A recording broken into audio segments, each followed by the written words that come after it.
Assalamualaikum warahmatullahi wabarakatuh. Waalaikumsalam warahmatullahi wabarakatuh. Apa kabar hari ini? Baik. Sebelum kita mulai pelajaran pada hari ini, Ibu minta kepada ketua kelasnya untuk dipimpin doa terlebih dahulu. Bismillahirrahmanirrahim. Rabbi zidni ilma warzuqni fahma waj'alni minas sholihin. Amin.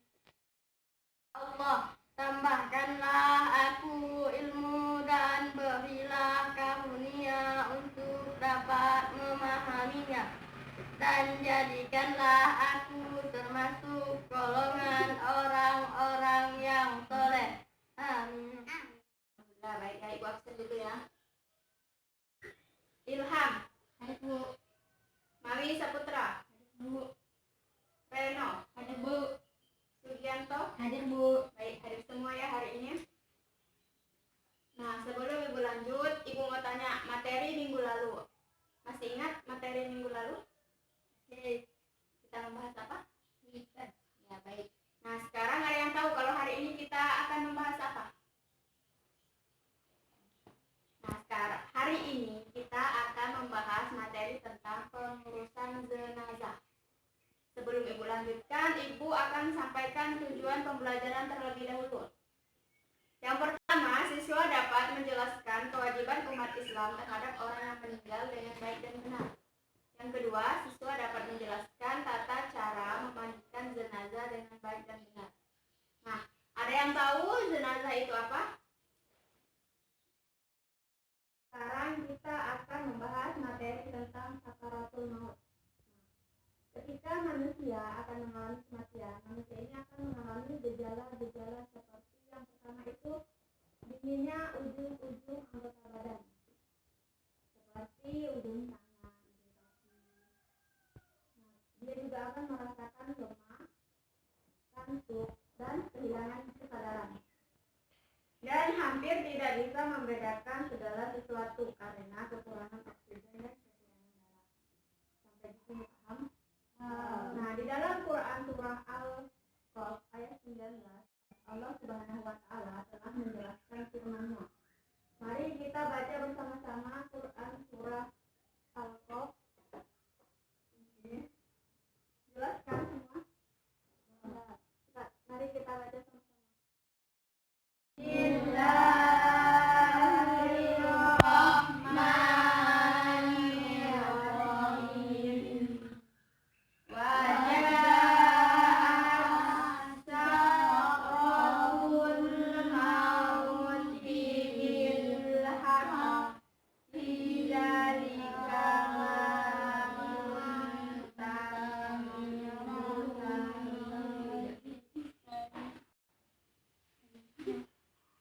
Ada yang bisa bantu Ibu untuk membacakan arti dari Quran surah Al-Qaf ayat 19?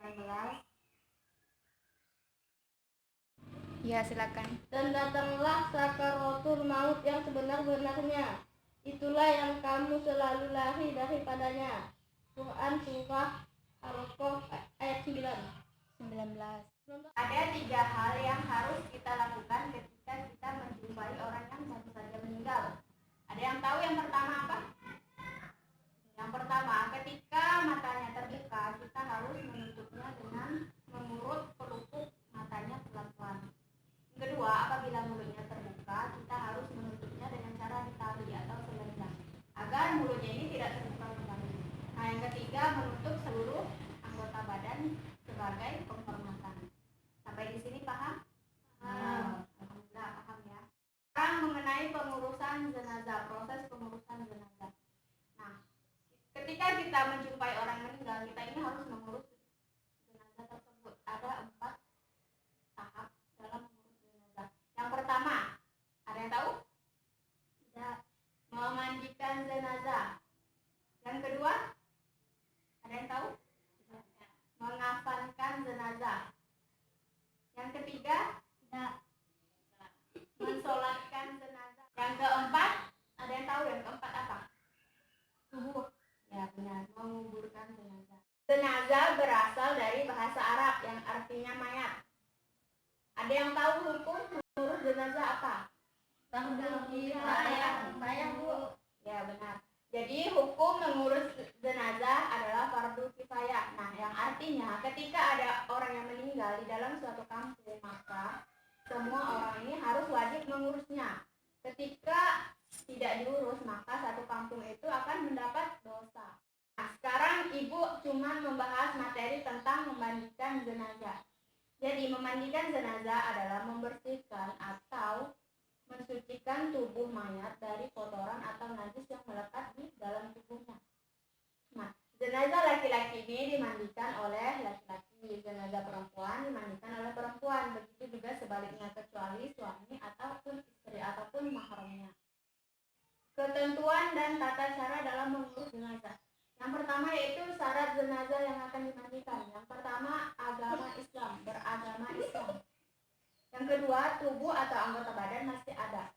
Yang ketiga, jenazah tersebut bukan mati syahid. Paham sampai di sini mengenai syarat jenazah yang akan dimandikan? Bentar ya. Nah, syarat jenazah dimandikan. Ada 3 syarat. Ibu minta 3-tiganya ini dihafalkan. Reno, silakan. Beragama Islam. Meninggal Tubuh atau anggota badan. tubuh atau anggota badan masih ada. 3. Tidak mati syahid. Ya, Mami silakan. 1. Beragama Islam. 2. Tubuh atau anggota badan masih ada. 3. Tidak mati syahid. Ya, baik. Terima kasih ya. Orang yang berhak memandikan jenazah. Jenazah laki-laki dimandikan oleh laki-laki ataupun sebaliknya, kecuali suami ataupun istri. Suami boleh memandikan jenazah istrinya, istri boleh memandikan jenazah suaminya. Dan tidak boleh memandikan jenazah suami orang lain ya. Jika tidak ada suami atau istri, maka jenazah ditayamumkan. Ketiga, jika ada beberapa orang yang berhak, maka yang lebih diutamakan adalah keluarga terdekat dengan jenazah. Nah, yang ketiga, cara memandikan jenazah. Ibu minta kalian satu persatu membacakan cara memandikan jenazah. Mandikan jenazah. A. Ambil kain penutup dan gantikan dengan kain basahan sehingga aurat utamanya tidak kelihatan. Nah, jadi ketika akan memandikan jenazah, kita ini harus menutup dengan kain agar aurat dari jenazah ini tidak kelihatan. Nah, yang kedua lanjut. Memandikan jenazah pada tempat yang tertutup. Nah, jadi kita ini harus memandikan jenazah tersebut di tempat yang tertutup, tidak boleh di tempat yang terbuka. Nah, kalau kita memandikan jenazah tersebut di tempat terbuka, otomatis aurat jenazah ini kelihatan. Jadi kita harus memandikan di tempat yang tertutup. Lanjut yang ketiga. C. Pakailah sarung tangan dan bersihkan jenazah dari segala kotoran. Nah, jadi ketika kita memandikan jenazah ini, kita harus memakai sarung tangan. Tangan kita ini harus dipakaikan sarung tangan. Lanjut yang keempat. Masukkan jari tangan yang telah dibalut dengan kain basah ke mulut jenazah. Gosok giginya dan bersihkan hidungnya. Kemudian wudukan seperti wudu untuk sholat.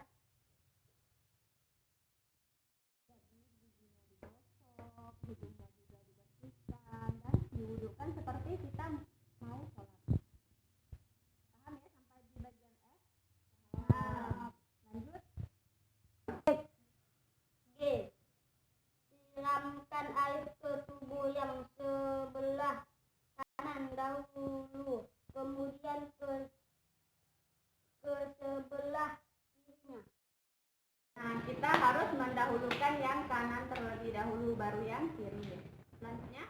Dan air mandinya yang terakhir dicampur dengan wangi-wangian. Lanjut.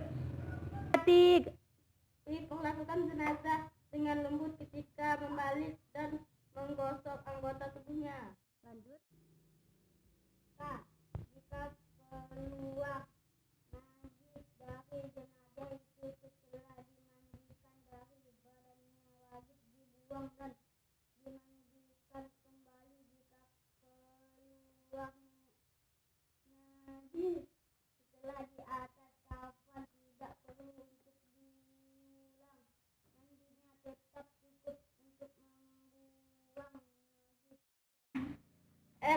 selesai mandi sebelum dikafani, berilah wangi-wangian yang tidak mengandung alkohol. Pemberian wangi-wangian untuk jenazah sebaiknya menggunakan kapuk bahu. Ya, materi yang Ibu sampaikan ada yang belum dipahami? Ada Bu. Udah paham semua ya? Baik. Alhamdulillah udah paham semua. Sekarang Ibu minta salah satu dari kalian membuat kesimpulan atau kita buat kesimpulan bersama-sama. Nah, yang pertama, jenazah itu berasal dari bahasa Arab yang artinya mayat. Dan hukum mengurus jenazah itu adalah fardhu kifayah, artinya wajib. Jadi seluruh kampung ini wajib untuk mengurus jenazah tersebut. Apabila tidak diurus, maka seluruh kampung ini akan mendapatkan dosa.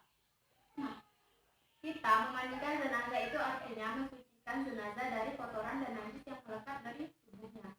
Syarat mengurus jenazah itu ada 3. Yang pertama, beragama Islam. Yang kedua, ada yang masih ingat yang kedua? Tubuh atau anggota badan masih ada. Yang ketiga, tidak mati syahid. Ya, tidak mati syahid. Nah, sampai di sini materi yang Ibu sampaikan. Ibu mohon maaf apabila ada kekurangan. Ibu minta kepada ketua kelasnya untuk memimpin doa terlebih dahulu. Sebelum pulang, marilah kita membaca doa. Doa mulai.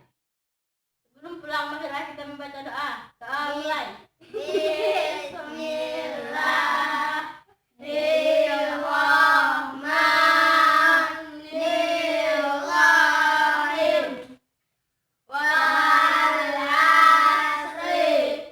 Inna lillahi lafi usri. Illa alladzina amanu wa amilus solihati wa tawassaw bil haq wa tawassaw bis sabr. Sadaqallahul azim. Tahu awak tak ayat.